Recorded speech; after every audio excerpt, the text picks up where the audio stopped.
your powder dry, folks.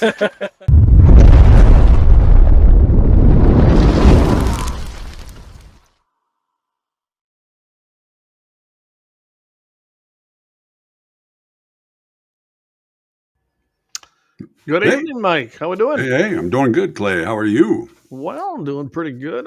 I kind of changed up that intro a little bit. Yeah, I like it. I like it a About lot. 30 seconds longer is all, but yeah, I actually do go duck hunting once in a while. So Yeah, be that was nice. me and Johnson. I don't know. I think you met him once, but Yeah, hey, Eric, good to see you. Brian, he's tuned in here. We had a really good show last night, so it was a good show. we might actually be hard to say. We might actually have a fewer listeners, probably. It was a pretty good show last night. I went 2 hours. Yeah, well, that's fine. And you held on to everybody, so that was pretty good. It was a very Yeah. interesting, very riveting conversation. I called you up at one point because I had to ask you something, and I didn't realize that you had it hooked up to the microphone. Yeah. I was like, oh, hello, I'm on. So I'll tell you what, we should start off though like we do every single episode. Do you want to do the honors now? Yeah, I'll do it. All right. A well-regulated militia being necessary to the security of a free state, the right of the people to keep and bear arms shall not be infringed. Absolutely. And man, I watch the news cycle. I try to limit myself because it just torques me off. I'm sure saying you get inundated with it every day at work. I'm watching it all day long, so yeah. And I'm telling you, man, it just to come from every aspect anymore. They really do. I interviewed with a guy the other day on another upcoming project when I went to Atlanta to do that deal. So now I got a new one, and we were talking these things, and he said, "Well, what is the root of this?" I said, "Well, I think it's trifle. I mean, it goes deep. Pick your rabbit hole."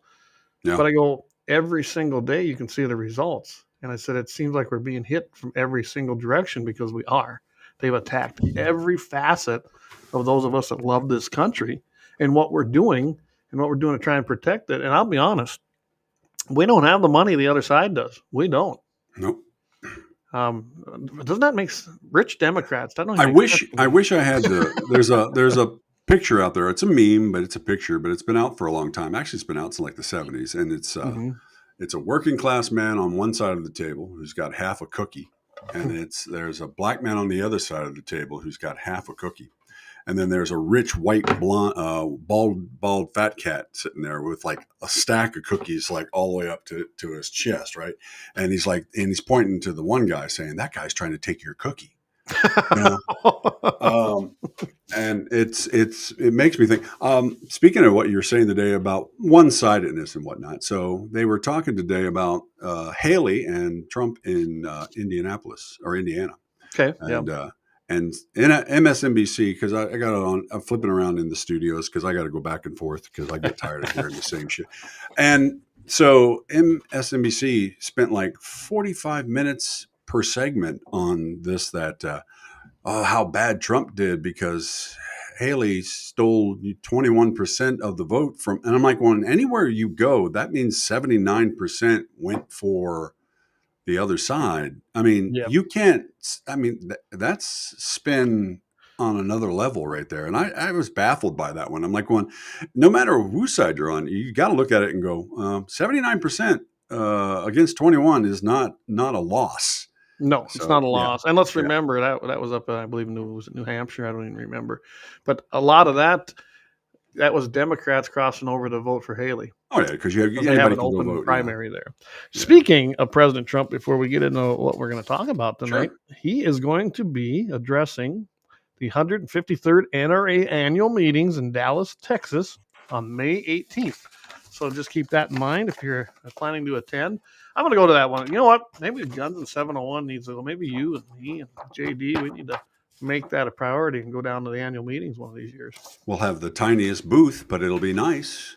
Well, I didn't think as a booth. We'll just go in and enjoy ourselves and check things out, make those connections. I don't know if we want to buy one of those booths. I used to work for them guys. I know what they cost. Yeah, that might be a lofty goal down the road. I always joke around on our badass of the week at the end. If you got $5, $10 to spare to help us out with our studios and our cost, or maybe $20,000 if you just got a hole burning in your pocket and you just want to write it off on taxes. That hey, we'll take it. There you go. We'll take it. Yeah, we're not biased towards what we get, right? No, I mean, Gold works too. Just send us gold. Yeah, gold works too. Silver, that's fine. Well, hey, speaking about the before you go on, of course, on the NRA. Well, we got a couple of things on the NRA. Do you want to hit those first, or do you want to? I guess we could. Yeah, we can do them first. I can bring them.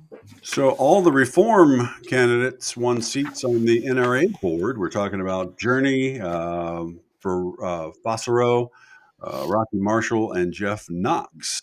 So, Yeah. how are you feeling about that? Well, they ran this campaign. If you follow Amaland, and I know you do as well as me, and I believe Jamie does too. So Jeffrey Knox is a writer there. Right. And they had a big, what it shows to me is just how big a platform Amaland really has. Right. Because for 4 unknowns that were not endorsed, here's this endorsing stuff like we see up here in North Dakota. They weren't endorsed by the board. They weren't the hand-picked candidates. These guys were 4 guys out of nowhere. They ran. They did a big campaign on their on Amaland and wrote articles continuously. I mean, they went out and they really hustled for it and got the membership to send in their ballots and vote for them. Yeah. And they won. And, I looked at this list. So I got the list here. I went to NRA's website and got it, just not following the article. So look at this. Ronnie Barrett, that doesn't surprise me. He was the number 1 vote getter. Ronnie Barrett Firearms, and that does not surprise me. Right. Philip Journey and Rocky Marshall, came in 2 and 3. Jeffrey Knox came in number 5. Now, these guys don't have this guy in here, but Craig Haggard. I know Craig. He's from Indiana. Right. He's actually a legislator and now out there. But Craig was one of our NRA reps. He was hired even after me. So I got to know him pretty good. Was a great guy, former Marine. Right. And then, he wasn't moving where he thought he should up within NRA. So then he went over and worked for Rocky Mountain Elk Foundation. And he come back. He's now a legislator in Indiana. Solid guy. He came in number 10. So when you look at them 10 candidates, you got 5 up there that actually took the top spots, and they were nobodies, really. Right. I mean, Craig was familiar with NRA volunteers such as you and myself, where I started, the grassroots people, and that's probably what got him in. And then there's Dennis Facero, is that how you pronounce it? Fasaro. I'll go Fasaro. Fasaro. He came in number 16. Not bad out of that top 25 for the 3-year terms. They won 3-year terms. That's what's impressive. So what I did find interesting, John Siegler and David Keene, both past presidents. And then Joe Friedman, who was also, I believe he's on the board. I'd have to look up the position he used to hold there at NRA. But all 3 of them were not elected. Right. They were soundly rejected, actually. So, 4 or 5 guys on a 76-person board, I don't know what they can get accomplished. I mean, it's like your city council. You could have all the bright ideas in the world, but if you don't have the support of everybody else, you're going to get downvoted every time. Well, what I do like, though, is maybe it sends a message to some of these guys. I see some of these names on here, and they've been on there forever. You know what? Time is coming, and change is coming with it. And maybe it's going to be a big wake-up call to them saying, listen, we need to have some changes here. The membership, obviously, is pretty torqued off. I mean, they just elected 4. I'd put Craig in there, 5 unknowns. That's pretty substantial. I did vote for Craig because I knew who he was, and I encouraged other people. Right. And you still have this lawsuit out there that nobody wants to talk about. Yes, there was one decision kind of made, and that's what basically brought it so Wayne LaPierre would step down. Right. But that's only phase 1. Right. Phase 2 of this starts, July 15th, according to the article. And the judge is going to hear arguments and decide what remedies now are needed to protect the NRA and ensure it won't fall right back into the same traps that allowed the supposed corruption and mismanagement in the past. And, whether it did or didn't at this point, the court has said it has. Court, this is a civil case. So now the court is saying, now you as an organization, you have to get in touch with your board members. You need to make significant changes to stop this. We cannot have these kinds of things happen, all on behalf of the membership. And I wouldn't disagree with that. You and I, how many times did we have this conversation about the direction of the NRA when I was there and you were involved? Oh yeah, I mean we've all had those conversations with volunteers and directors, and Yep. from all the different states. We've every time we had a chance, we all talked about it. Yeah, absolutely. And so they don't go without fault. There was plenty of room for improvements. I think that they were getting overrun by a bureaucracy just as bad as government. I don't know how many times I said that. I said I thought Wayne should have retired years ago. I mean, I've been gone. I retired in 2016. Here it's 2024. I ain't been there for a while. It's And been a I while. and I was saying that back then. I was with them for 10 years and I volunteered before that. So I have a long relationship with the NRA doing something. And they were not the same organization from even the time I got hired in '07 to when I retired. They had changed. So I'm glad to see there's going to possibly be some changes. I think some changes are needed. But, but without the NRA, if the NRA goes away, your gun rights are going away. They are still, I always say, they're the 10,000, 10 million pound gorilla in the room that does stop tons of legislation from even coming out of committee. And they still do. The Yeah. NRA ILA is still doing its job. Remember, that's just a branch of the NRA. NRA is an organization. Well, they're going to be forced to. I don't know if you want to add anything to that. Well, no, There was, we've talked about that numerous times. It's like, and the NRA has always had a problem of touting its successes yes. and getting that message out on what they have done. Everybody just thinks it's just They just take your money. just taking your money and you're not getting. And as well as I do is every time you ever set up a booth or set up an event or something like that, you always got that guy that walks up and shuffles up and he's always going, they waste so much money sending me all this stuff and all these things, always asking me for money. And I'm like, well, it's on the back of your card. You can call them right there and have it take that off that list. What? No, well, no. Yeah, I mean, it's right there. All you have to do is lift a finger, pick up a phone, and they'll take you off that list. Hey, the NRA, they bought the printing presses that they send all that stuff out. They cut costs left and right by doing it all themselves. They're trying to raise money. When we were doing banquets, our purpose was to raise not money. Remember, we always had that one old guy or girl at a banquet that were always complaining that me and you were talking too much on the microphones and they couldn't visit with their friends. Well, you're not here to visit with your friends at these banquets, not at the Friends of NRA, not at the Elks banquet, not at any of those banquets. We're there to raise money for whatever the cause we've got. And you can visit at some other time. And if it's too loud for you, then you know what? Thank you for your donation. Go outside, have a smoke, and talk with your friends outside. Because you know what? We're not going to get off the microphone. We're going to continue to talk all night long. It always drove me crazy. I'd always try to get their name. I wanted to visit with them, talk to them. And then I'd go back to the head table and see if they even had a tab or if they had bought anything. Granted, they could have bought a few things with cash, but most people there, when we kind of got things perfected, they were running tabs and they were either writing checks or paying at the end they paid at the end of the night. They paid their tab.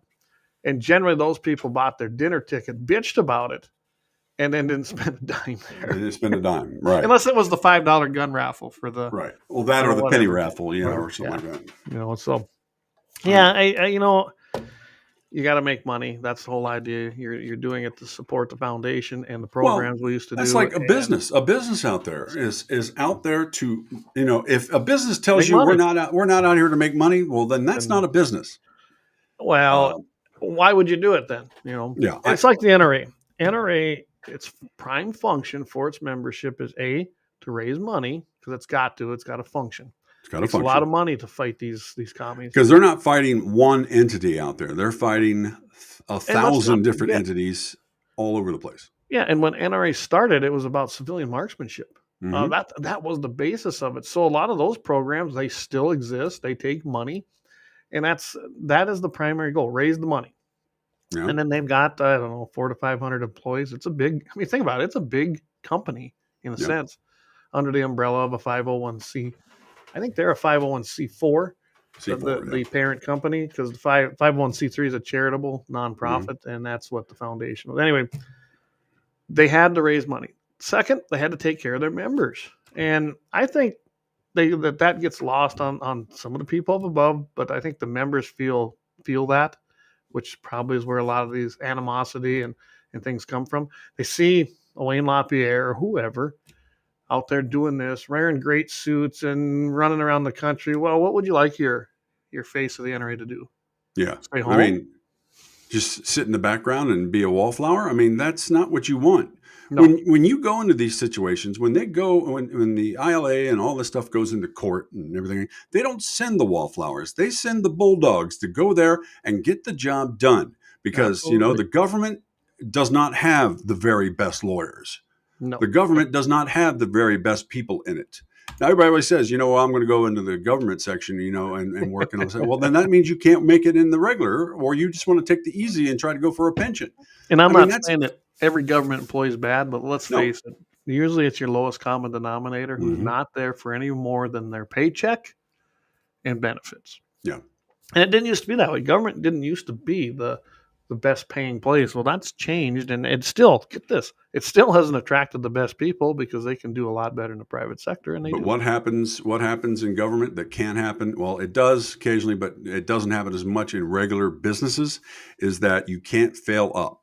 You can't ruin whatever a program is in the government and then get shipped over to another program to ruin that for 9 years, and then shift over to another thing to work out your retirement years. Yeah, you never lose your job. You don't lose your job. You just get shifted off to somewhere else, and the job was never done right to begin with, but you failed up. You failed up, you've got your pension, and then that's all you do. You spend those last 8 years in work just trying to do as little as possible to get little as attention to you as possible, and cut as much funds as you can out of the budget so that you can pinch pennies here and there, just so you can last out to that retirement age and walk away, and you accomplish nothing. Yeah. And that should be the motto for the game fishing parks. Hey, for the game fishing parks, we accomplished nothing. So I always call them game and fish mismanagement up there in North Dakota. Yeah. And they are some of the worst people. Well, we can go down that rabbit hole. Hey, Doug, he says only the government can run in the red. Boy, ain't that the truth? And they're running deep in the red right now, and not in a good way. Well, when you can print your own money, that's the thing. Yeah. Well, one last idiot who's the head of the financial thing. Oh, anyway, you probably saw that video. He talked about he's trying to describe how government is. Well, the government can print money.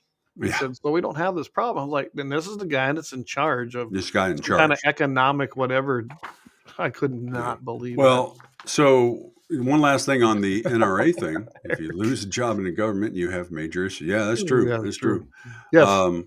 Get back on topic, right? We were talking back on topic on the NRA. So Kristi Noem, and by the way, where is that here? What did I do with it? I don't know. Oh, there it is. All right, yeah. So finally got my copy today. No, going back. So I got this today. So we're going to read through this thing. And going back and give a reach around. No, I didn't say. No, yeah. But she's my governor, and we've talked about it. As far as NRA, or excuse me, as Second Amendment issues go, we can't complain about it. Yeah, I mean she's solid, but it's a lot of other things that I don't agree with. I don't agree how she runs things. I think she's. I can go into that stuff all day long, but it looks like that she might be up for a job at the NRA, and they're talking about a big job, as a matter of fact. And we talked about that. What a face for it, as a matter of fact. Oh, she's got some wounds on her right now. If she's smart, she'll rally the wagons, and she'll work her way out of it. But it'll be interesting to see what the NRA does after the annual meeting. They have their board meeting on the Monday following. I think that's the 20th or 20, whatever it is, in May. So I don't know if they'll at that time fill that position. They probably should, or if they'll let this guy who is Andrew Arla Nandem. I don't know. I can't pronounce. Yeah. I saw his picture. Looks like he's from the Middle East. Actually, is what he looks like, but I don't know. But the guy, he was chosen to be the CEO in the interim term.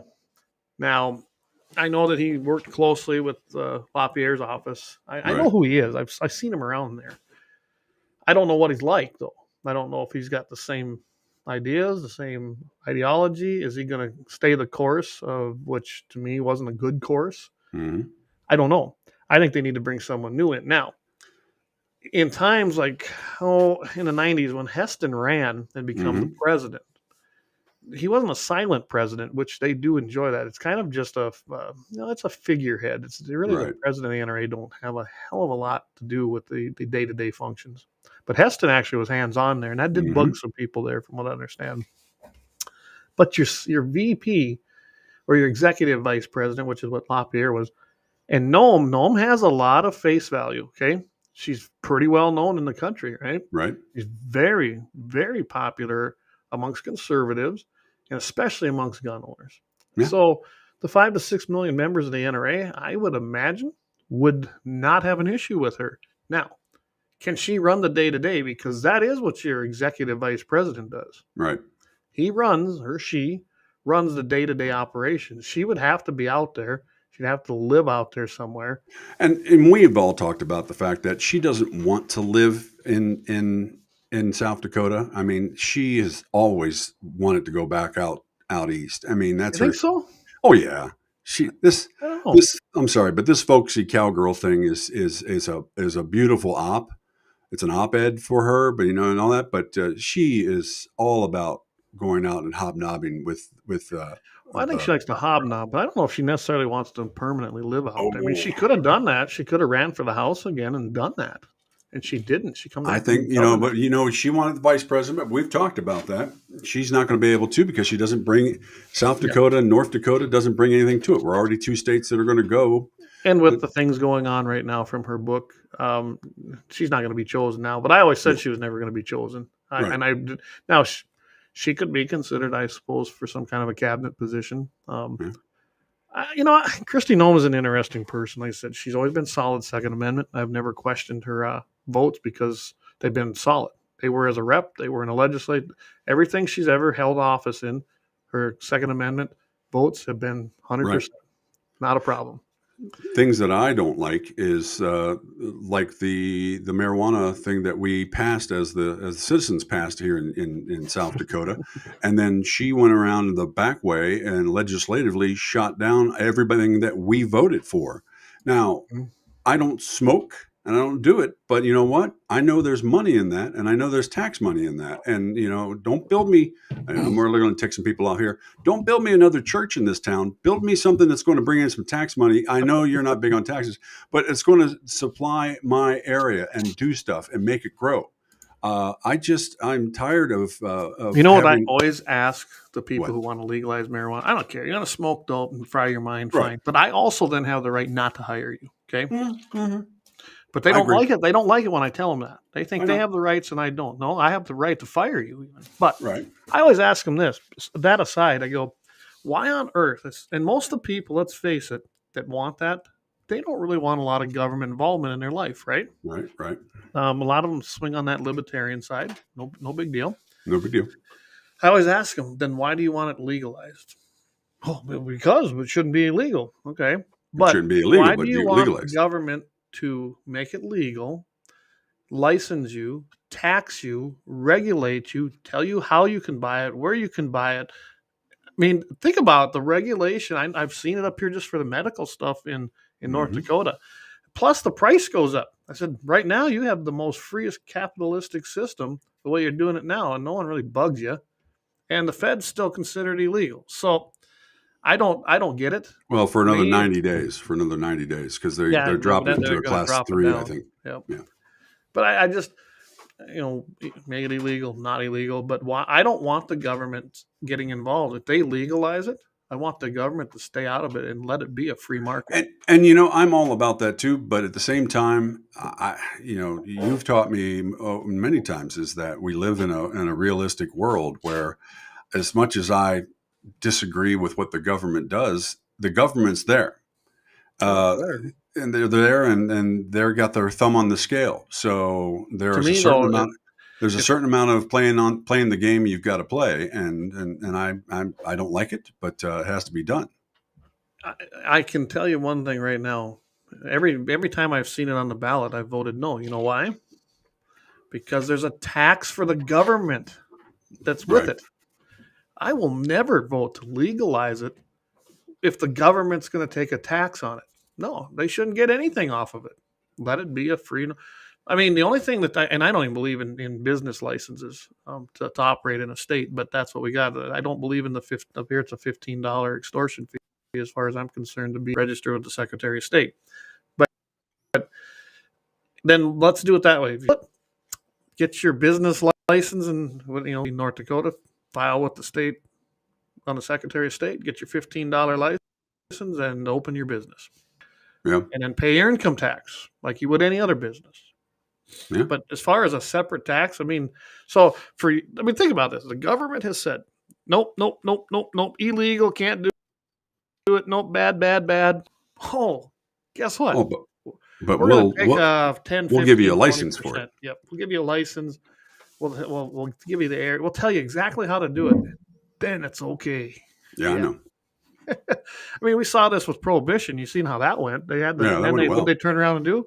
Taxed it, regulated it, and licensed it. So, tell you what, we're coming up on the bottom of the hour. Let's go ahead and take one of our breaks, pay some bills here, and we'll come back and we'll kind of continue going down this road. How about that? Yeah, which one do you want to hit? Oh, I think we should probably do the double ad, and then we'll do our triple about halfway through. Sure, we'll go ahead and hit it. I'm from the Athlete's Foot Foundation. Brother, hey, can you get my demo tape to somebody? Lauer Auto Repair, located at 309 South Washington Street in Bismarck, North Dakota. Give them a call at 701-258-6308. The team of mechanics at Lauer Auto can take care of any problem your vehicle is having. And when you do business with Lauer, you can be assured you're doing business with a pro Second Amendment America First repair shop. There are plenty of other auto repair shops in the Bismarck, Mandan area. But why take a chance at patronizing a shop that might not have your beliefs at heart? Make no mistake. Lauer Auto is your pro Second Amendment repair shop. When you talk to the guys at Lauer Auto, don't forget to tell them that you heard they are a sponsor of Guns and the 701 and that you appreciate their support of our pro Second Amendment, pro North Dakota live stream and podcast. That's Lauer Auto Repair, 701-258-6308. 701-258-6308. Located 309 South Washington Street in Bismarck, North Dakota. Experience the exhilaration of power in your hands at Bloodline Kinetics. Why Cerakote? Simply, it aids in firearm preservation while also giving your piece a unique look. Barrel threading, NFA laser engraving, bolt handle threading, mount, level, and bore, sight scope chamber, rebarreling, and much more. Bloodline Kinetics is meant to reflect a long American lineage in gun ownership, who stand for the Second Amendment rights, Bloodline, and the science behind gun accuracy, Kinetics. To some, it's just a constitutional right that can go away. To us, it's in our American bloodline, and we believe it should stay that way. Here at Bloodline Kinetics, we understand that hunters, sportsmen, women, and gun owners should have a quality firearm. Stop and see us at 2008 Morrison Avenue 2 in Bismarck, North Dakota, 58504, Monday through Friday, 8 a.m. to 5 p.m. Call 701-390-7997. Visit our website, bloodlinekinetics.com.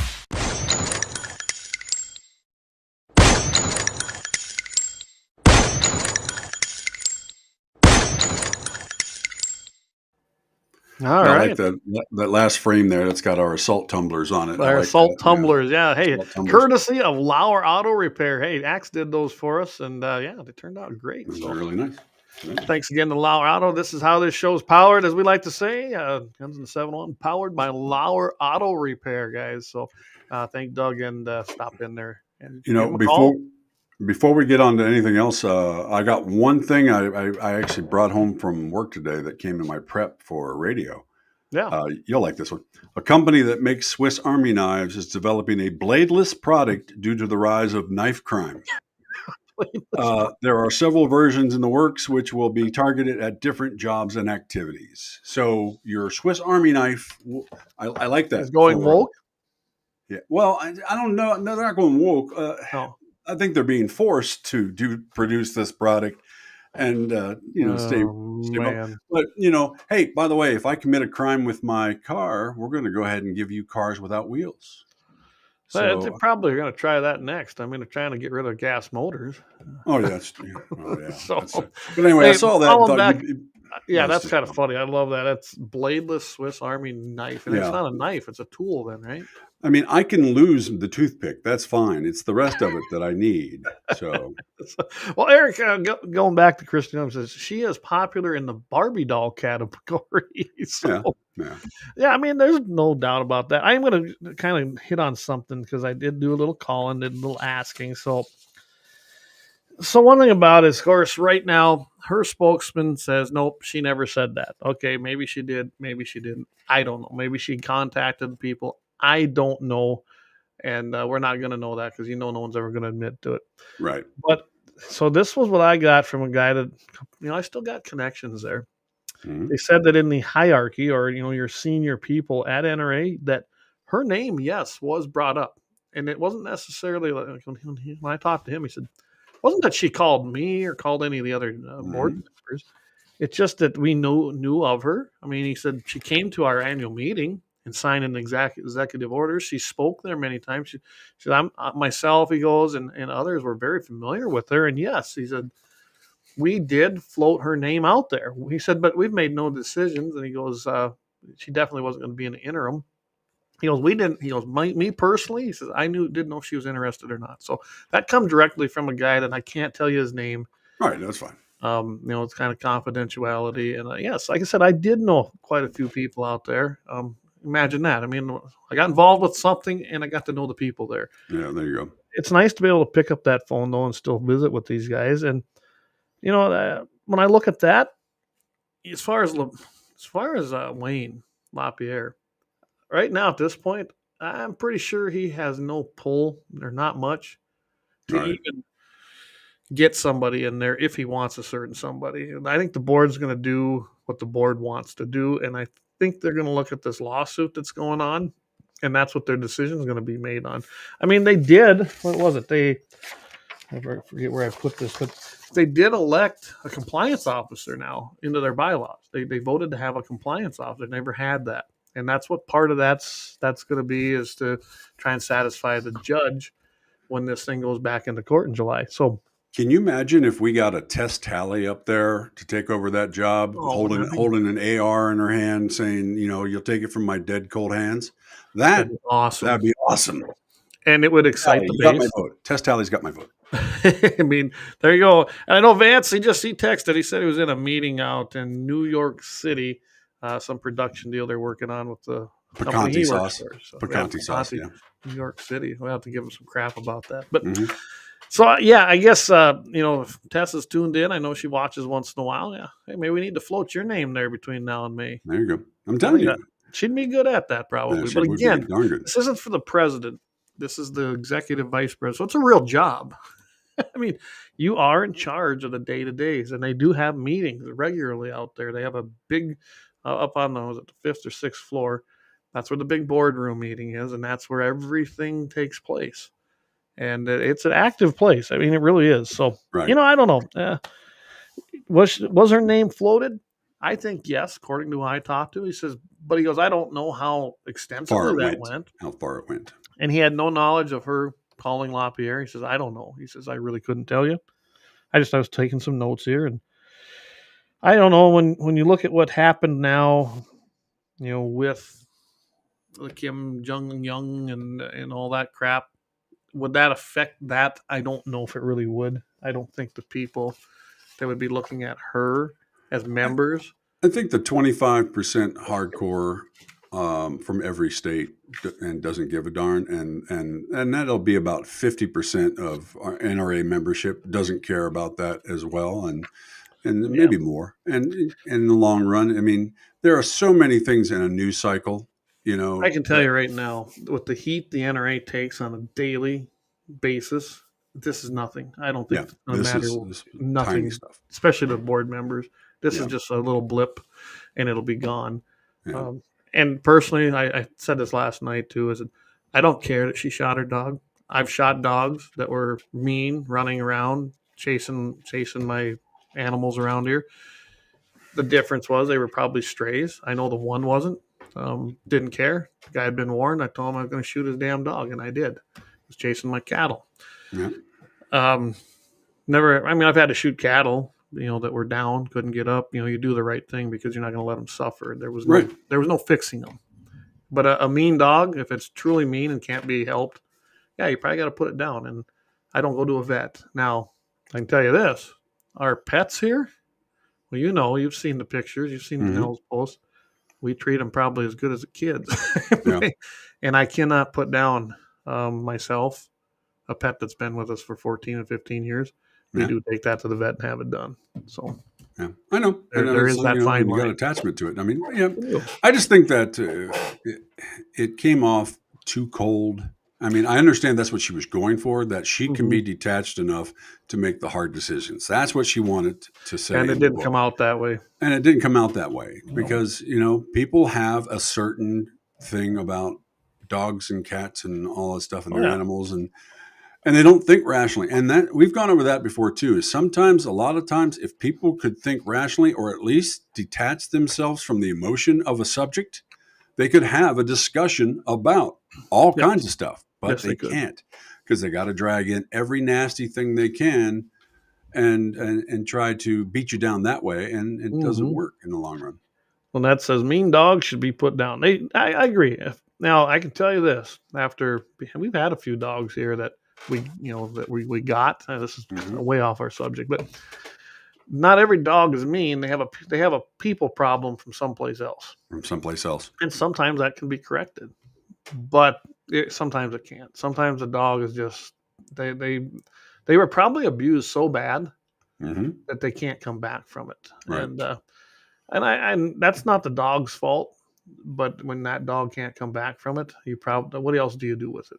Yeah, and here I am sitting with a mixed Chihuahua that I should put a muzzle on in the house. Love this dog. I do. This damn dog sleeps on my shoulders half the time. But it's anytime somebody rings a doorbell or whatever else, it's like Cujo popped out of him. And yep.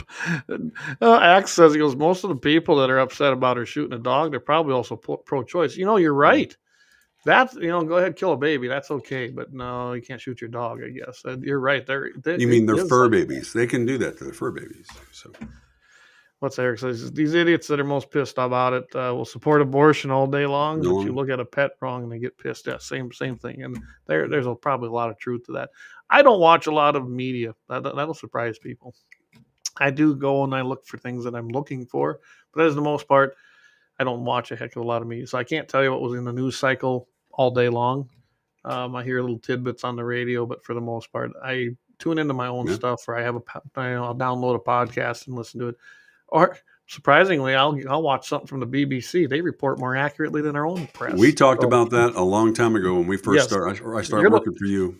And you're the reason I started doing that. Sometimes you got to go outside of the United States for national news because it doesn't have the spin on it, because they don't have any skin in the game. So they're not trying for the ratings on that or whatever. And you get a better look at something. So yeah. Well, speaking of going out of the country, our neighbors up north, Canada, they're trying to do some things, aren't they? Oh, Canada. So the latest victim in Canada is not people. No, it is a particular gun, the Browning high-powered pistol. Yeah, wow.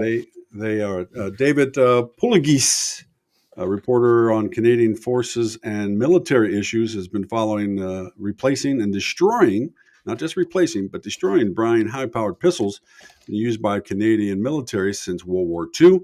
Most of the pistols were part of production run at the end of the war.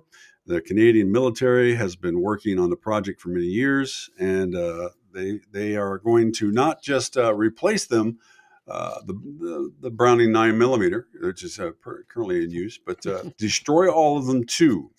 So, I'm trying to see what some of the quotes are. The magazine of a typical Browning high power put in production in 1935 typically holds 13 rounds. They are forbidden in Canada. The Highly Restrictive Firearm Act of 1995 was passed into law as an extreme mass murder in Montreal. Which, by the way, did you read the rest of that? No, I was getting to it. So okay, go ahead. Well, no, you go ahead. You go ahead. Well, what they've talked about how a semi-automatic rifle was actually used to commit those murders. They're committed by Gamil Rodrigue Garbe. Did I get that one right? Oh, Gamil or Rodriguez Gardaby. Yeah. Yeah. And then he changed his name to Mark Lepine. Because it's Montreal. But Yeah, yeah, it's Montreal. they all want to be because he they all hated want to his be father. Yeah. His father had repeatedly beaten him and blah, blah, blah, blah. So he had a bad childhood, right? Mm-hmm. Well, you'll love this. They banned handguns with barrels of less than 105 millimeters, which is about 4 1/8 inches. They were banned. Magazines that held more than 10 rounds were banned.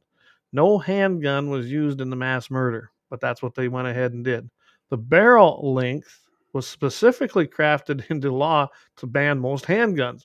Browning high powers have, drum roll, 119 millimeter barrel with about a 4.7 inches, what that comes out. So remember, less than 105 millimeters, and remember, down the metric system. And the high power has a 119 millimeter. So obviously it was geared towards that pistol and just about every single other pistol, even though a semi-auto rifle was used in the murder. So you should probably ban the handguns, right? Right. And that's what's happening here. So go on there and tell them what they're planning to do here. What was confirmed here in 2024 of April. What was that? Because I'm looking at the fact that they're moving to the they're 9 moving to millimeter 6 hours. The 6 hours, the P320s. So here's what they did here. This started out in 2022. Right. And now in 2024, and it's basically confirming everything that David said it was going to in the beginning of this article.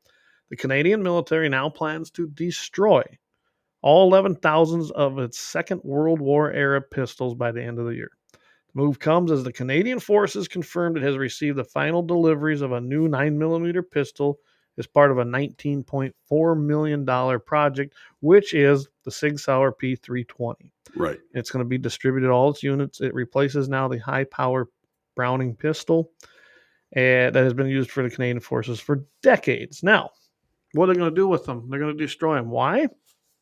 Well, they are described on the net by the Canadian military veterans as worn out, antiquated, heavy, and lacking spare parts. It may also, however, pistols are one of the least fired firearms in the military given their specialized role. Are they wore out? I don't know. I mean, I like how this was broke out. The service of a high power should be about 30 to 50,000 rounds. The pistols are nearly 70 years old, and they would have been shot about 500 rounds per year to be worn out. That's what it would have taken. Mm-hmm. It's not an unreasonable figure. If 10 people were qualified on each pistol each year, it could happen. Several of the veterans said that most of the problem that they experienced, though, with the pistols and their failure wasn't so much the gun itself, is that it happened with the new magazine or the magazines. Oh. And then when a new magazine was substituted for the old ones, guess what? The problems went away. Mm-hmm. So I don't know if they really are. The big thing is any other time that wouldn't have been a thing. They could have sold them to the United States, which there's a huge market for them. Oh, they can get rid of them, no problem. 1935 models. I mean, shoot, yeah. I mean, you'd be all over that. And I don't know what they're saying about parts because you're going to, once these go on the market, there are plenty of parts. I mean, think about that. I mean, not all of them are going to be completely salvageable, but there's plenty of parts at that point. And so, the ones that can't be fixed, they're going to salvage them, and then that's going to create parts. I mean, they have 11,000 of them. That's what it says here, right? Yeah. 11,000 of them. Okay, and about they figured what was it, a little over 1,100. Let's see, 1,323 are non-functioning out of the 11,896. Well, that's a lot of working ones. Mm-hmm. Or a lot of them, at least half of them would have parts to make other ones. So I don't buy it that they have to destroy them all, but we know what this is about. You can't have the Canadian government sell them to an American distributor, and we know how that's going right now. There's a war from the ATF on firearms licensed dealers for bringing in, importing, and exporting firearms right now. So they can't do that. Canada took a really hard line with the Trudeau administration in Canada, and they applaud the Biden administration. I have no doubt. And they proclaimed that basically ownership of pistols are weapons of war. Me and Jamie, and we've all said what we thought of that over many times. By anyone other than the government, that's just evil. And eventually, it will lead to mass murder and everything else, right? We're just So horrible people. I love that. I Can't always have love that term is a weapon of war by anyone except a government. Yeah, the ones who commit war. Yeah. Yeah, that's what I don't get it either. I do like what in the end of that article, and I have to put this in here because I thought it was funny. The historic pistols now will be melted down as a sacrifice to the gods of governmental power. I thought Oh, that was is a great. good one. Yeah. That was just a great little ending that guy put in there, and I Yeah. thought it was kind of funny. So Dan Weingarten, I think, is one that wrote that. So yeah. no, I thought that was pretty good. Yeah. All right, so we get a few comments here. There's some coming in, and I don't Yeah. see them all here, but let's see. Doug Thompson. Sorry, guys. There we go, Doug. Like it's our first day or something this time. Had one bite me a couple when I wasn't home. So he's talking about the dogs. Dogs. But then he bit one of the boys. That wrote his one-way ticket. There you go. Yeah, See, it I happens. understand that. Yeah. It does.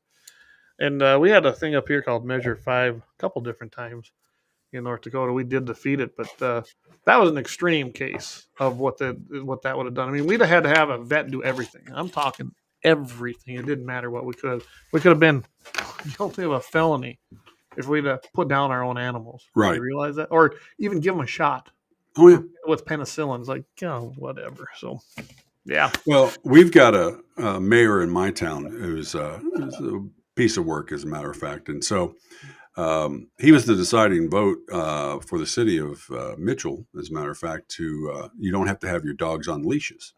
Oh, Of course, we're not a farm town. We are surrounded by farms, and a lot of farmers retire here and whatnot. But we're not a farm town. So here, we got our dogs on leashes, and we walk them around, and we go here and there, and we keep them in control. Well, he decided that since his dogs don't need any, he can control his dogs without a leash, that the rest of us can too.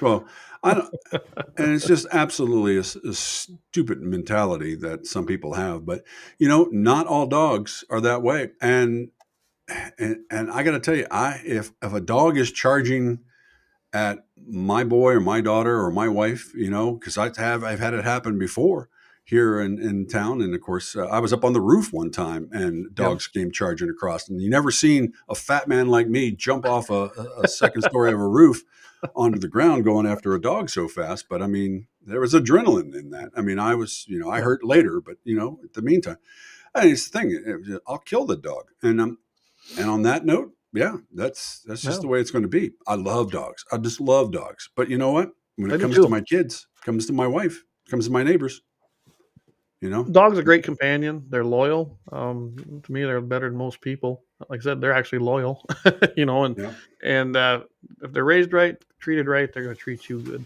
Kind of like people. Kind of like people, absolutely. I always said, I think everybody before they have kids should have a dog. Oh, and we'll see how they do with that, and then we'll see if they should have kids. Because I can tell you, if I've seen people that have dogs that they don't take, they don't give the correct discipline. Nope. Show that dog how it should behave, take care of it, and then when they get kids, they do the same thing, and their kids are the ones usually running around causing problems. Well, they let them run roughshod. Yes, they do. And it's like, and I was having this discussion the other day. It's like, my son spends way too much time in the garage working on his truck and this and that, but I don't complain about it because my son could be out doing a lot of things. He goes out with his buddies and they hang out in the parking lots, different places, and they shoot the shit with each other and tell horrible jokes, and that's just the way kids are. He's a teenager. He's a teenager. I expect that. I expect nothing less. But you know what? He spends most of his time either working construction when he gets out of school, when he's done with his work, and he's done his mowing jobs, then he goes do construction work with a buddy of ours. And then when he's done with that, he comes home and he works on his car if he's done have a date with his girlfriend. I mean, as far as I'm concerned, he's the all-American kid. Man, sounds like he's living the dream right now. He's living the dream, and he doesn't have have rent. to pay for a house. He doesn't have rent. Or, I know. Food. But, he borrowed my car for some, he needed another socket or something that didn't have the right size. So, there's my card. It's in his pocket right now. So, well, that's okay. That's what we grew up doing, and see kids doing that a lot. Yeah, I tell you what, if they buy guns and collect guns, go hunting, and they got a vehicle they want to take care of, fix up, and maintain. They ain't going to have no money to do any stupid shit. Yeah, I know. It's going to be okay. So I totally I'll agree. tell you what, we're coming up. Why don't we do our triple ad? And then when Yeah. we come back, I think that's a great time to introduce the badass of the week. And then we'll finish after that with our last little news. Okay, cool. Let's go and do that. I'm from the Athlete's Foot Bandit.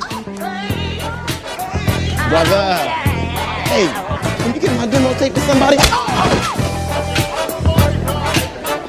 Lauer Auto Repair, located at 309 South Washington Street in Bismarck, North Dakota. Give them a call at 701-258-6308. The team of mechanics at Lauer Auto can take care of any problem your vehicle is having. And when you do business with Lauer, you can be assured you're doing business with a pro Second Amendment America First repair shop. There are plenty of other auto repair shops in the Bismarck, Mandan area. But why take a chance at patronizing a shop that might not have your beliefs at heart? Make no mistake. Make no mistake. Lauer Auto is your pro Second Amendment repair shop. When you talk to the guys at Lauer Auto, don't forget to tell them that you heard they are a sponsor of Guns and the 701 and that you appreciate their support of our pro Second Amendment, pro North Dakota live stream and podcast. That's Lauer Auto Repair, 701-258-6308.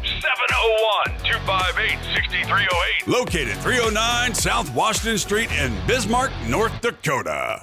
Experience the exhilaration of power in your hands at Bloodline Kinetics. Why Cerakote? Simply, it aids in firearm preservation while also giving your piece a unique look. Barrel threading, NFA laser engraving, bolt handle threading, mount, level, and bore, sight scope chamber rebarreling, and much more. Bloodline Kinetics is meant to reflect a long American lineage in gun ownership, who stand for the Second Amendment rights, Bloodline, and the science behind gun accuracy. Kinetics. To some, it's just a constitutional right that can go away. To us, it's in our American bloodline, and we believe it should stay that way. Here at Bloodline Kinetics, we understand that hunters, sportsmen, women, and gun owners should have a quality firearm. Stop and see us at 2008 Morrison Avenue 2 in Bismarck, North Dakota, 58504, Monday through Friday, 8 a.m. to 5 p.m. Call 701-390-7997. Visit our website, bloodlinekinetics.com. Ever tried catching a fish with your bare hands or hunting a deer with a stick? Don't be that guy. At Mandan Sporting Goods, we've got all the hunting and camping gear you need. We're your one-stop shop for outdoor adventure. A well-regulated militia being necessary to the security of a free state, the right of the people to keep and bear arms shall not be infringed. Check us out at mandansportinggoods.com, or better yet, stop in to 210 East Main Street, Mandan, North Dakota. Mandan Sporting Goods, where the outdoors meets functionality. Store hours, Monday through Saturday, 9 a.m. to 6 p.m. Closed Sunday. Take up arms at Mandan Sporting Goods. Your adventure starts here.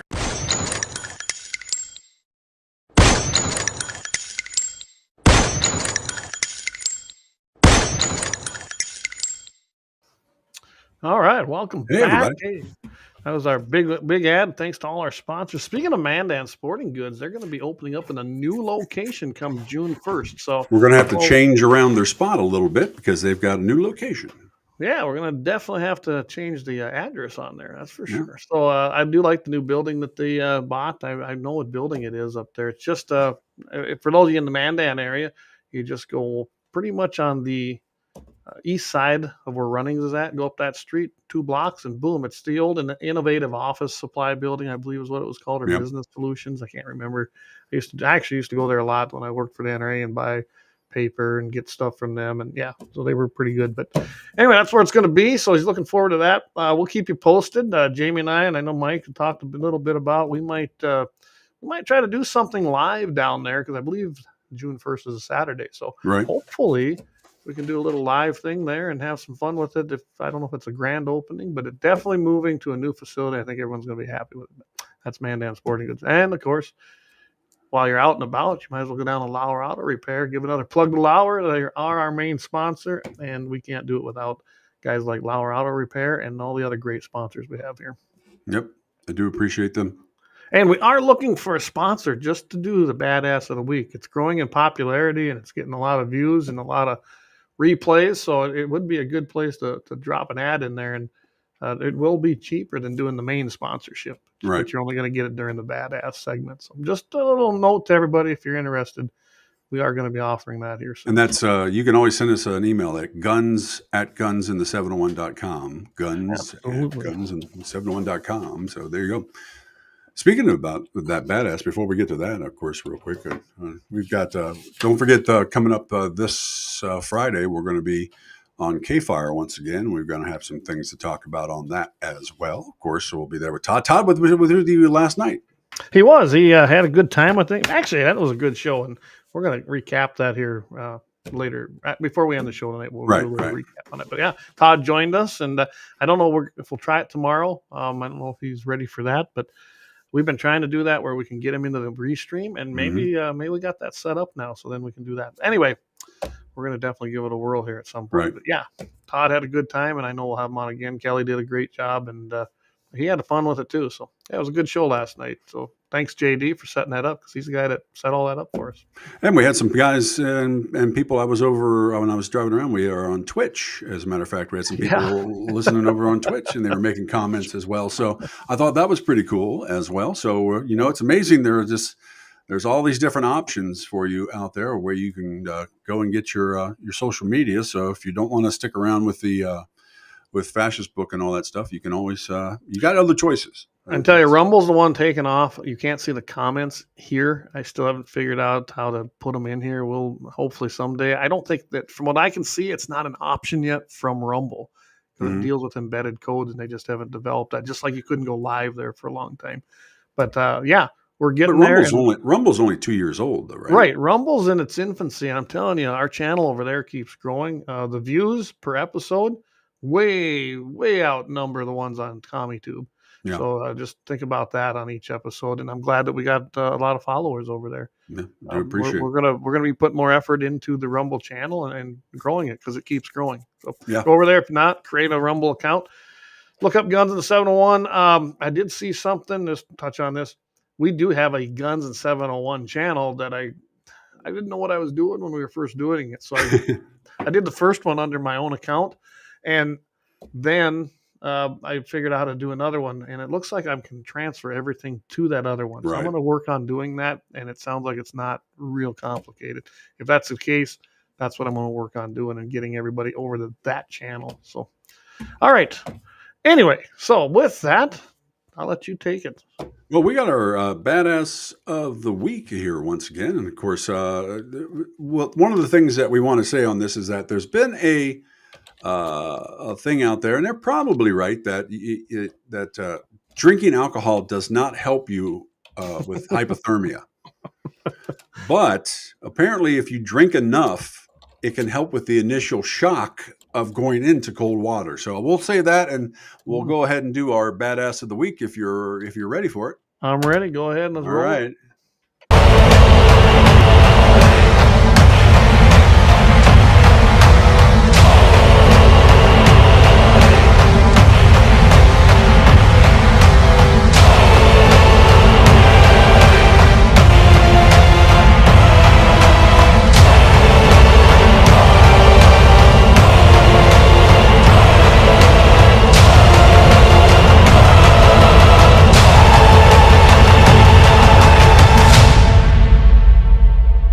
All you badasses, it's time for GunsInThe701.com's Badass of the Week once again this week. And this week, we're going back in time to around 1912 as we talk about Charles Joffin.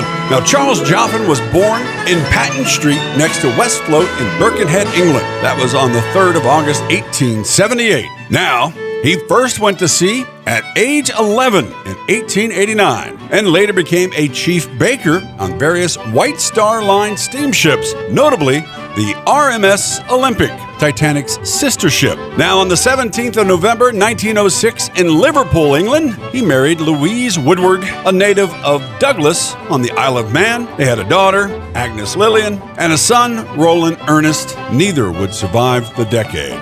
Now, Joffin was a part of the Victorian crew, Now, victuallers is traditionally a person who supplies food, beverages, and other provisions for the crews of a vessel at sea. Now, he was on board the Titanic during the delivery of the ship from Belfast, where it was made, to Southampton. He signed on again in Southampton on April 4th of 1912. That was in the capacity of Chief Baker, and Joffin received a monthly wage of £12, which is equivalent to about £1,580 today, or translated into American money, $1,979.11 a month. Now, when the Titanic hit an iceberg on the evening of the 14th of April at about 23:40, or as we normally say it, at about 11:40 p.m., Joffin was off duty and in his bunk.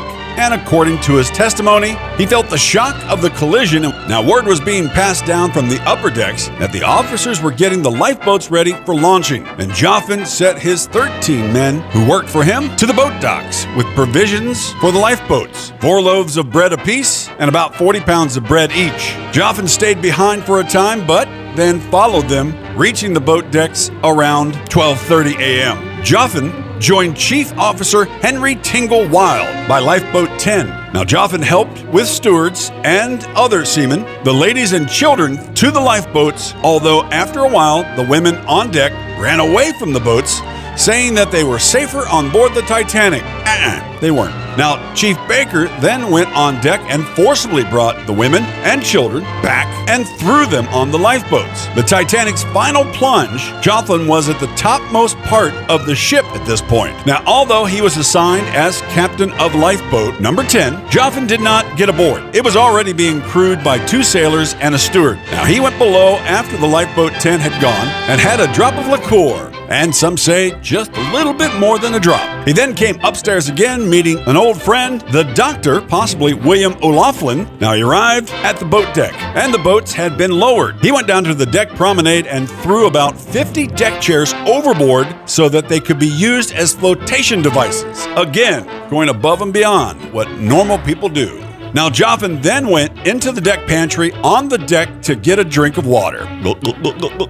He heard a loud crash as if part of the ship had buckled. Now, he left the pantry and joined the crowd, running aft toward the poop deck. Hey, don't laugh. That's what it's called. And as he was crossing the well deck, the ship suddenly gave list over the port. And according to him, threw everybody in the well in a bunch except for him. Now, Joffin climbed to the starboard side of the poop deck, getting hold of the safety rail so that he was on the outside of the ship when it went down by the head. Now, as the ship finally sank, Joffin rode it down as if he were in an elevator, not getting his head underwater. That was his words. Therefore, making him the last survivor to leave the Titanic. Now, according to his own testimony, Joffin kept paddling and treading water for about 2 hours. He also admitted to hardly feeling the cold, most likely thanks to the alcohol content he had imbibed in. Now, the prevailing thought is that alcohol will not save you from hypothermia, but a certain amount of alcohol can imbue you to be able to take the initial shock of the cold elements. So take that, science. When daylight broke, he spotted the upturned, collapsed B lifeboat with his second officer, Charles Lightoller, and about 30 men standing on the side of the boat. Joffin slowly swam toward it, but there was no room for him. However, a cook, Isaac Maynard, recognized him and held his hand as the Chief Baker held onto the side of the boat with his feet and legs still in the water. Another lifeboat then appeared, and Joffin swam to it and was taken in, where he stayed until he boarded the RMS Carpathia that had come to the rescue. He was rescued from sea with only swollen feet. I'd say that's quite lucky. After surviving the Titanic disaster, Joffin returned to England, where he was one of the crew members who reported to testify at the British Wreck Commission's inquiry into the sinking of the Titanic, headed by Lord Mersey. That was in 1920. Joffin moved permanently to the United States in Paterson, New Jersey. He also served on the ship operated by the American Export Lines, as well as on a World War II troop transport before retiring in 1944. Now, after moving back to New Jersey, he remarried to Miss Anne Eleanor Ripley Howarth Cole. That's a heck of a name. a native of Leeds who had first come to the United States in 1888. Now, Annie's death in 1943 was a great loss from which he never recovered. And 12 years later, Joplin was invited to describe his experiences in the chapter of Walter Lord's book, A Night to Remember, which was also made into a fantastic movie. I think a little better sometimes than the Titanic movie. You don't believe me? We can fight about it. Now, soon afterwards, his health rapidly declined. He died in Patterson Hospital in New Jersey on December 9th, 1956, at the age of 78. And he was buried alongside with his wife at Cedar Lawn Cemetery in Patterson, New Jersey. Now, he was just a chef and a baker, but that's not all he was. He went above and beyond to try to save other people's lives. He was constantly thinking about the passengers and his fellow crewmen. And for that reason, I'm calling it. Charles Joplin was a true badass. Once again, we thank everybody for tuning in for our Badass of the Week here on GunsInThe701.com. Hey, you see the little QR code up in the corner? That is a cool little thing that you can, scan, click on, do whatever you got to do to get there. And go to GunsInThe701.com. Either buy some of our merch. That would be cool. We would like that. We've got some cool stuff. Also, if you want, you could just throw us a little cash. A couple bucks here and there, whatever you feel like and whatever you can spare. It helps us continue the show here, continue our podcast, and also keep our equipment up to date because Lord knows, stuff ain't cheap nowadays. We appreciate all your help and appreciate everybody who's been following our Badass of the Week on GunsInThe701.com. And remember, if you've got a story for GunsInThe701.com's Badass of the Week, well, I got an idea for you. Just drop us a line at guns@GunsInThe701.com. That's our email. And tell us what badass you'd like us to talk about. We'd love to hear from you. And until next week, when we uncover another badass of history, I'm Mike. And as my buddy Clay always says, keep your powder dry. All right. Alrighty. Great episode, man. You did a good job again. Always do. And I like that one. So, you wouldn't think that just having a little nip here and then, of course, I think he had a little more than a nip. Helped him out. But it's a badass thing. I talk about that when a common man does a badass thing. I mean, he was making sure at all times that women were running away from the lifeboats. Well, he tossed them onto the lifeboats. He saved a lot of people's lives. He's and himself, went off and continued in World War II, as a matter of fact, and still doing this service. So it's just a good guy. That was a great segment, and he really, like I said, I love what you're doing with. I think everyone does. Jamie, he chimed in here. He said, "Hey," he said, "another great badass segment." I couldn't agree more. So yeah, we started it, and you took it to a new level. So nice job, man. Got to give credit where credit's due. Cool. I appreciate that because it takes a little bit of time, but I'm actually a little bit ahead right now. I got a couple banked, and so I'm trying to finish up another one tomorrow, and we're trying to get a few of them in there. So in case I take a vacation or something like that, we're not going to be out. But so I did find that website you were talking about. I'm going to go ahead and put it up here and just let you I'll scroll through it, and you can kind of let people know what you're kind of thinking about on this. Okay. So I came across this from one of our gun sites, and I kind of love these things. And as a matter of fact, I was thinking about maybe getting one of these, maybe having Bloodline Kinetics do a little bit of something to them. And there's the one down, like those right there. I mean, I like those. And then they got holsters for them too. So I was like going, and they're double barreled. They're actually black powder, right? So they're they're a muzzle loader. They sell the stuff here. I was looking through that when you sent this to me, and they sell everything you need there too. Yeah, look at it. There's the Diablo Desperado 12 gauge pistol holster. Yeah, and something about it I just like, and considering how bad of a shot I am, I mean that's a great one. So I love the optional wall magnet mount. I love that. That's always good. That's actually wall magnet or for your truck, So either one. So what these are, everybody, it's a 12 gauge, but it's a muzzle loading 12 gauge. So they've got the fiber wads, they've got the 12 gauge over powder wads. They got everything you need, except the powder. Buy your own powder, I guess. Right. And just, it's double barrels. It's fun. You don't need an FFL or nothing. Have it delivered. They got wood. They got, composite. Yeah. I think they look kind of badass myself. They do look kind of badass. And like I said, I was thinking about, Bloodline, doing a little something to that, making it look even better. So yeah. There, Jamie, we wanted to do some kind of a Model 701 gun. There we go. The There you go. Desperado 11-inch 12-gauge double barrel shotgun pistol. Yeah. Oh, I love it. The 11-inch, that'd be fun, wouldn't it? So let us know, everybody, on that, what you think about this. We were thinking about doing, because we had the flamethrower waffle thing, and that was a big success. And so we were thinking about doing something else, and we're just trying to come up with some ideas. So, it's kind of a cool, different thing. Not everybody has one of these. No, this is an AR stock adapter kit for them. Yep.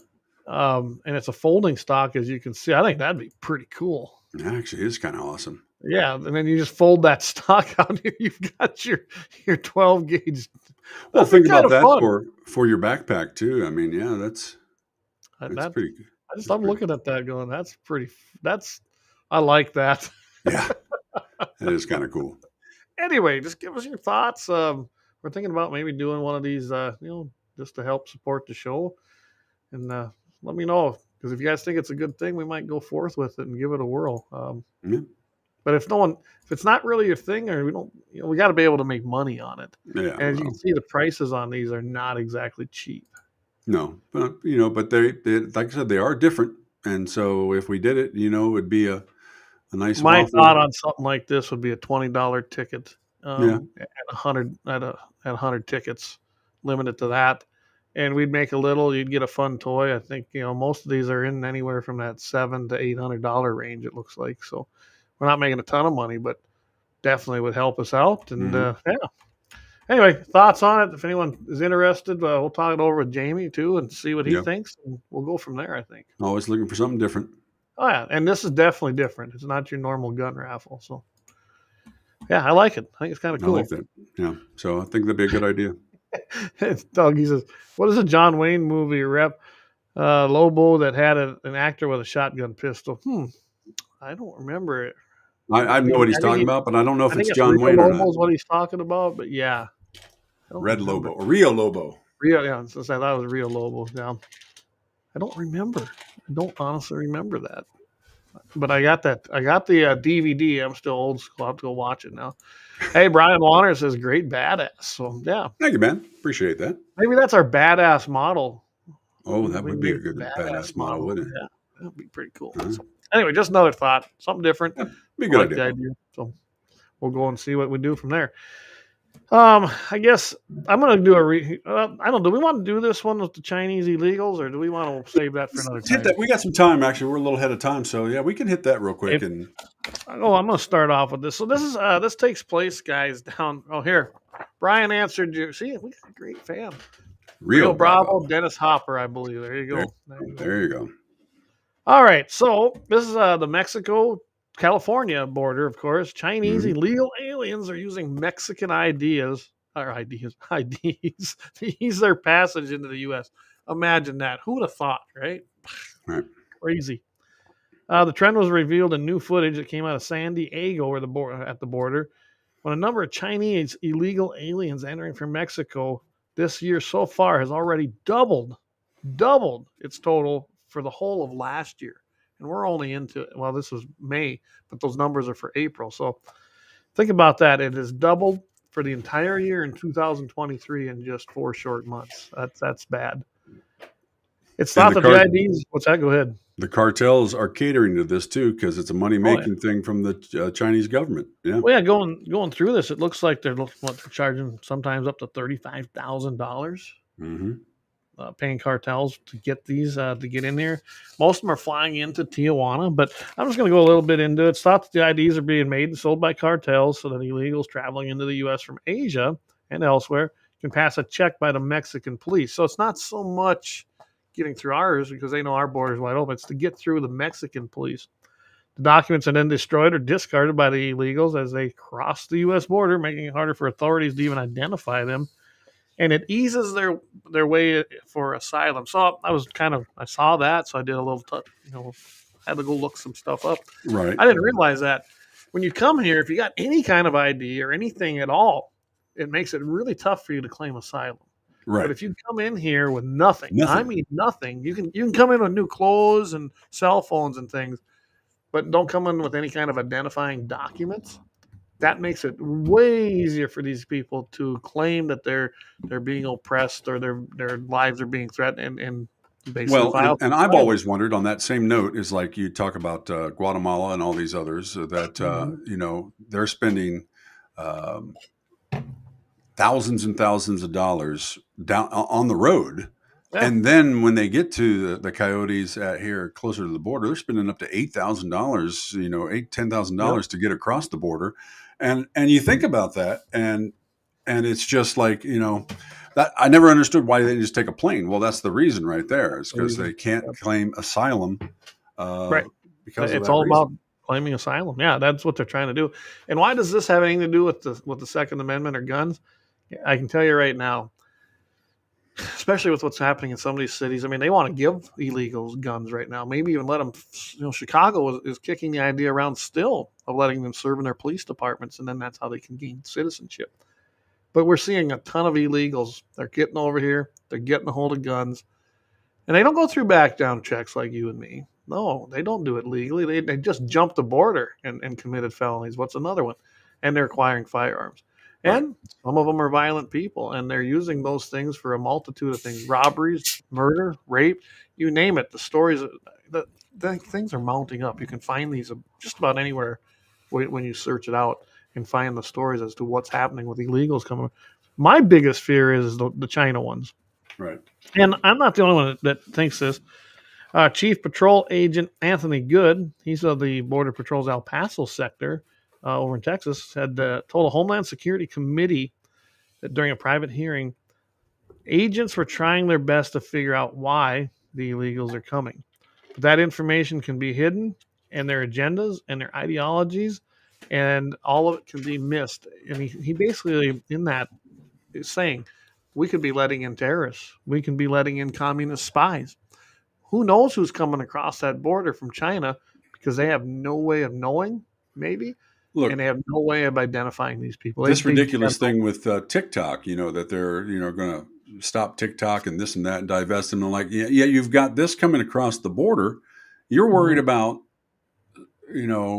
hackers from whatever piling up information about your kids and this and that. But at the same time, they're coming through your borders. We're not talking about Mexicans, Latinos, and all that. We're talking about the actual Chinese Communist Party is using the cartels and paying them big money to come over here to get past our stuff. So, yeah. Oh, and I'll tell you how bad it is. By San Diego last month, they became the top region along the southern border for illegal aliens arriving for the first time since 1999. San Diego reached 8,989 for the week ending April 16th. And then in Tucson, which previously held that top region for crossing, they had 7,500 arrests for the week ending April 19th. Look at them numbers. I mean, right there, 16,000 people in that week of April. And it's not getting any better. Crossing in the sector rose from 31,562 in February to 33,784 in March. Now, that's just February and March. Right. It was slightly down from the 34,371 that who they knew of in December. The big thing is, though, here, right now, all these numbers are leading to one thing. The numbers are up in the 4-month period of 2024. They're higher than they've been for the entire year of 2023. Mm-hmm. This is not good. This is horrible. It's a bad situation. And I guarantee you there's probably not just drug runners, there's probably gun runners. Who knows what's coming across that border? Bad people, Chinese commies. This is a bad deal, and it needs – I don't know. Even if Trump gets in there, he can get the border closed, but how do we find the people that made it here? And we don't even know where they're at, what they're doing, or what they're planning to do. That's a scary thing. Well, when we were young, and we were once, remember the concept of sleeper cells when we were in our younger years. And of course, we had sleeper cells from Russia and other countries and other things here in the United States. They were here to gather information, get close to different people in different neighborhoods, and not talking about the most affluent neighborhoods, just like, at the the Ford Motor Company plant outside Cincinnati. I mean, they had a ton of people that were, around there that didn't work at the plant, but they got information from the plant workers because they opened bars, they opened this. There was all kinds of stuff that got exposed. But hey, it doesn't mean that just because it's something in the past that it ain't happening again. A playbook is not just something you use once and throw away. It keeps going. If it works for them, they're going to keep doing it. If it works, they're going to do it. And they are. It's been working, especially under the current administration and the regime in the White House right now. And the same people that are claiming on both sides that TikTok, is a danger to our government and our security are ignoring this going on our southern borders. Yeah, they are. The TikTok thing is interesting, but that's a whole nother rabbit hole. It really we got rabbit holes left and right. Yeah, it'd be easy to go down that one. There's no doubt about that. So I'll tell you what, we're going to do one quick break. Then I'm going to come back and do a recap of what Kelly talked about last night. And then we're probably going to sign off for this episode. So hang with us. I'm going to do one short ad for our sponsors, our headline sponsors, Lauer Auto, and then, of course, Bloodline Kinetics just joined us. I'm from the Athlete's Foot Bandit. Brother, hey, can you get my demo tape to somebody? Lauer Auto Repair, located at 309 South Washington Street in Bismarck, North Dakota. Give them a call at 701-258-6308. The team of mechanics at Lauer Auto can take care of any problem your vehicle is having. And when you do business with Lauer, you can be assured you're doing business with a pro Second Amendment America First repair shop. There are plenty of other auto repair shops in the Bismarck, Mandan area. But why take a chance at patronizing a shop that might not have your beliefs at heart? Make no mistake. Lauer Auto is your pro Second Amendment repair shop. When you talk to the guys at Lauer Auto, don't forget to tell them that you heard they are a sponsor of Guns and the 701 and that you appreciate their support of our pro Second Amendment, pro North Dakota live stream and podcast. That's Lauer Auto Repair, 701-258-6308. 701-258-6308. Located 309 South Washington Street in Bismarck, North Dakota. Experience the exhilaration of power in your hands at Bloodline Kinetics. Why Cerakote? Simply, it aids in firearm preservation while also giving your piece a unique look. Barrel threading, NFA laser engraving, bolt handle threading, mount, level, and bore, sight scope chamber rebarreling, and much more. Bloodline Kinetics is meant to reflect a long American lineage in gun ownership, who stand for the Second Amendment rights, Bloodline, and the science behind gun accuracy, Kinetics. To some, it's just a constitutional right that can go away. To us, it's in our American bloodline, and we believe it should stay that way. Here at Bloodline Kinetics, we understand that hunters, sportsmen, women, and gun owners should have a quality firearm. Stop and see us at 2008 Morrison Avenue 2 in Bismarck, North Dakota, 58504, Monday through Friday, 8 a.m. to 5 p.m. Call 701-390-7997. Visit our website, bloodlinekinetics.com.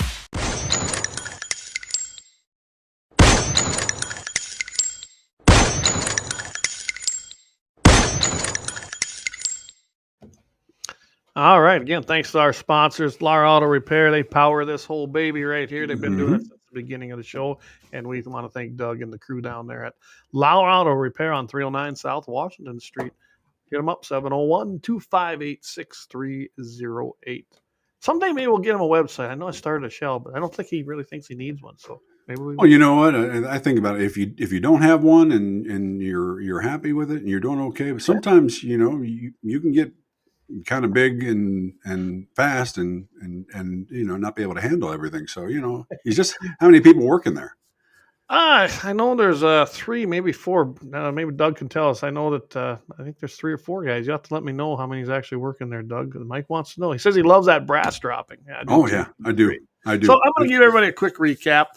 And I thought we had a good interview. Jamie set that up. I didn't get there for most of it. I had a different meeting last night on a different platform.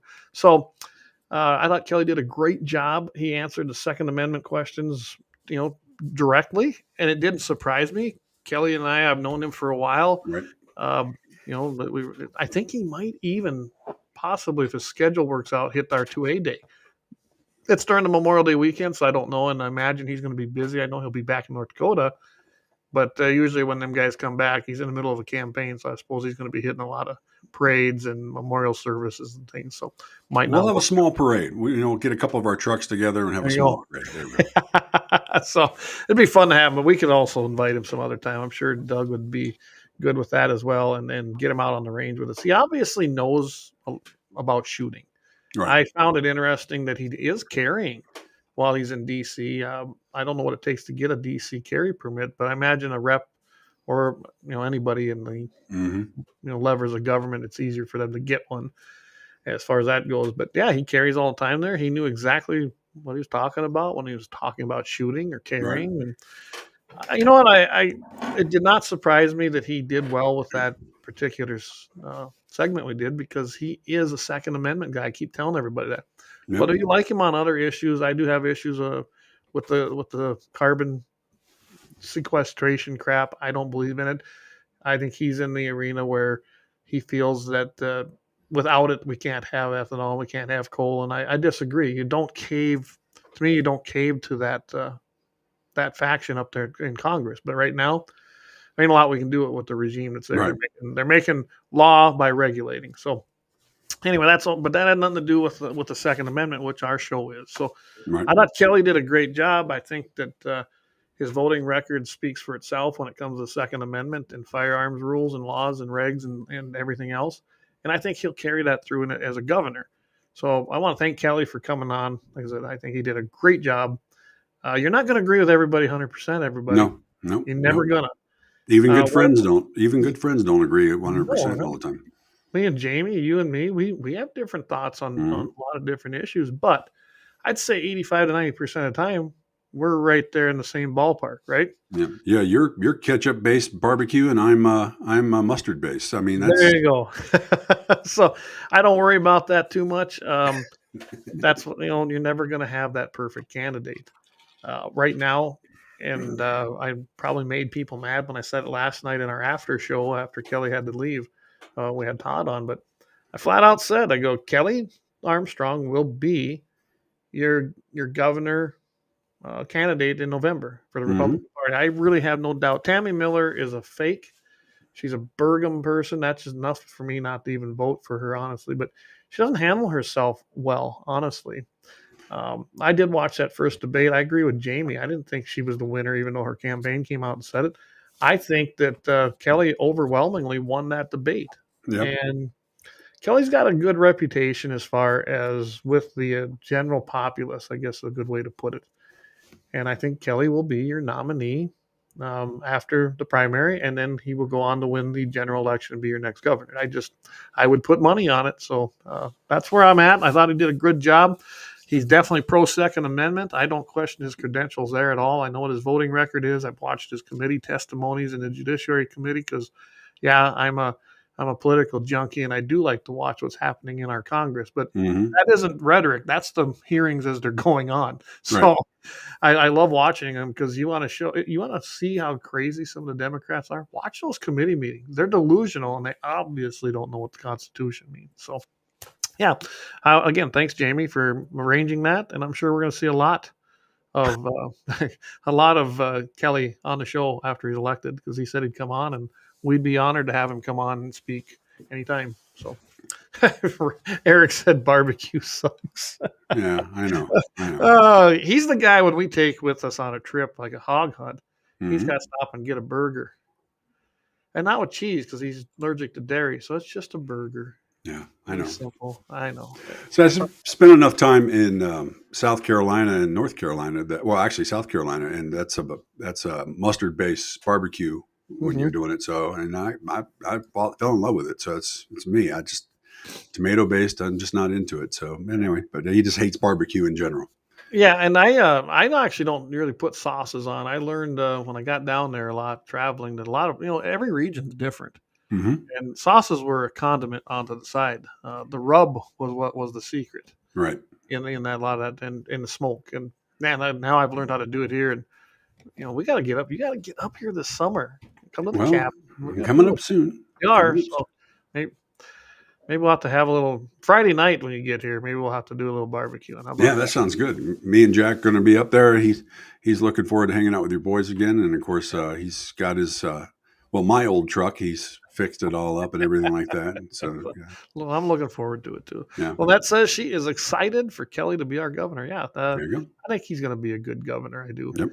And by the way, I was reading a story the other day, and I don't want to go off on another rabbit hole, like we said, is that because of Noem's missteps with all this crap that they're talking about, is that it's made Burgum's stock go up as far as for VP. But once again, sorry, my wife's flushing the toilet again.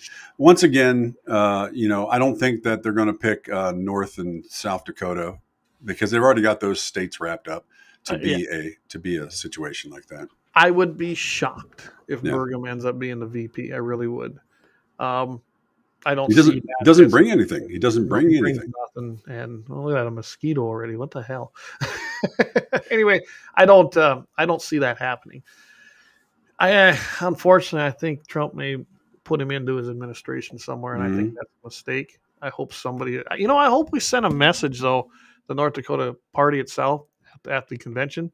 They did not elect Burgum and some of these guys to actually go represent them at the national convention, which is great. They're not delegates. Burgum's not a delegate. Yeah. That should have said a lot right there. And hopefully Trump sees that because Burgum is not one of the delegates. And usually your governors and your congressmen and that get elected to that. And they did not this time. It's all different people. And we changed our Republican National Committee man. Yeah, we got rid of Gettle, which was a good thing. Right. Now Perry and crew and all them guys are out as far as holding anything in the party at the moment. But trust me, they are not sitting down and taking this lying down. They definitely been working since we threw them out the first time. So that says her Alexa sucks at spelling. I don't know. I don't have Alexa, so I don't need another thing to low jack. No, you have Danelle. Danelle? What's this? There you go. There you go. So coming up Friday, we're going to be on Mitchell in the Morning. I think you're going to be joining me, aren't you? I am. Mitchell in the Morning with Todd, KFYR 5:50 a.m. Hey, you can't beat that. We got the biggest microphone in the state for those 20 minutes. Our new time or our summertime, I guess you call it, is 7:40 Mountain, 8:40 Central. And I was kind of looking through some subjects here. I don't know if we're going to do them all. I do want to touch Friday, let everybody know on the radio that the NRA annual meetings will be being held in May. So I thought we'd give that information that Trump will be speaking. I've seen some other things here. Ammo Land is a great source, right? Right. I've seen some of these things in here. I did catch this one where the New York gun prohibitionists convertible pistol bill could ban all semi-autos. Did you read that one by chance? I got a glimpse of it. I never got a chance to read through the whole story. I think that's a good one for Friday because they're talking about the Glock switches and things. And essentially what they're going to do is they're going to try to ban any gun because the manufacturers cannot meet the demands of this bill. Right. And it'll be interesting to see if they do it because in Colorado, and we may have touched on that one too. I kind of like that. Colorado's assault weapons ban, guys, it's dead in the water. And I think we'll try to talk about that on Friday as to why. Okay. And as with everything, everybody, it goes down to Bruin now. Bruin was a monumental case that is now setting precedent. So I'm really happy to see what's going on. Another one is North Carolina. Them people, they want them to pass constitutional carry. And the Republican leaders are stepping up to make that happen. So that would be great. I think that'd make the 39th or 40th. I can't remember. I'd have to look that up as well, but it's right up in there where we'd have that many states with constitutional carry. And to me, that's near and dear because I've been involved in that fight since we started with concealed carry permits as the stepping stone for that. And we knew that's what it would take. Yeah, so that's just some of the things we got going on for Friday. And of course, I think I'll try to do an armed citizen segment. I think we'll rename it to that. On the radio, I think the happy ending of the week is what was. Some people take that wrong, but there's plenty of those things out there, and I found a couple great articles. One of them is actually it's animal related in the armed citizen, so I think that'll be a good, nice touch. So that's basically what I think we got going on Friday, and of course every single Wednesday night here, 6 p.m. Mountain, 7 p.m. Central. Me and Mike are generally here. Vance joins us sometimes, and sometimes we even have JD in there helping out. Yep. And when do we have any note on when JD's going to do another? What his next segment's going to be on 701 Nation? I'm not sure. I know he's listening. So, hey, Jamie, any idea when you're going to do your next 701 Nation? It's usually every other week. So, Right. So, and if there is not, a possibility if we get one of the other candidates to come on, because I think Jamie was putting out some invitations, and we're going to try to get Rick Becker on here as well. Then there will be a special episode that we'll try to give you notice on. So I was going to say if I can get Jack to drive up, get out of school early enough, we could be up there in time to do drinks in the 701. Well, that's we kind of mentioned that last night that maybe we ought to do one during 2A day.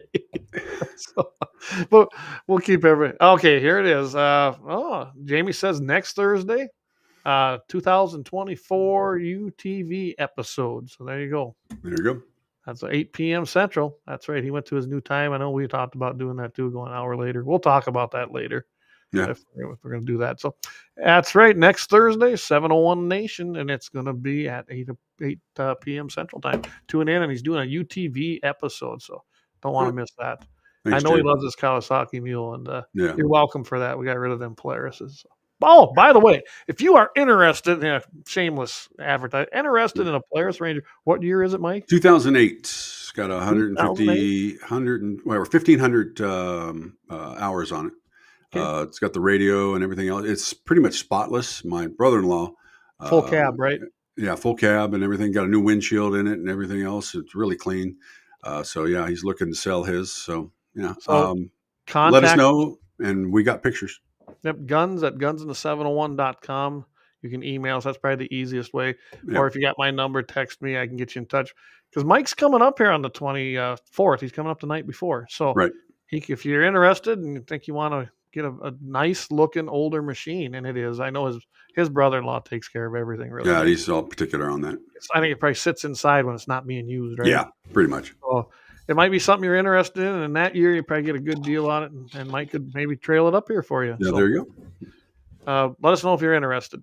All right, with that, I'm all out of info. I'm all out of stuff for now. So That's got to be a first, don't it?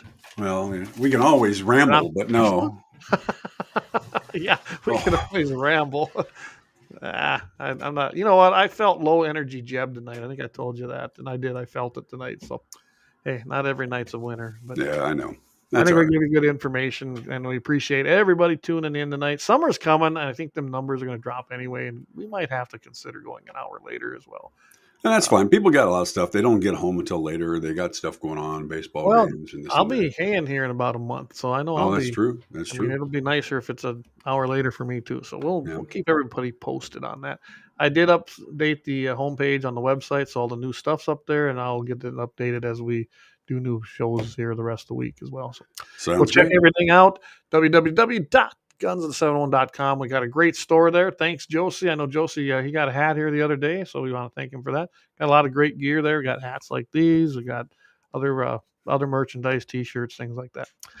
With that, I want to wish everybody a great rest of the week. Tune in on Friday. Don't miss us. 7:40 Mountain Time in the morning, 8:40 Central Time on Mitchell in the morning. And we got a great show, I think, lined up for And you I'll there. be sharing out the tonight's episode of Badass of the Week separate tomorrow. So make sure you share that around all your friends and social media. Let's get some more exposure on that. So there we go. Absolutely.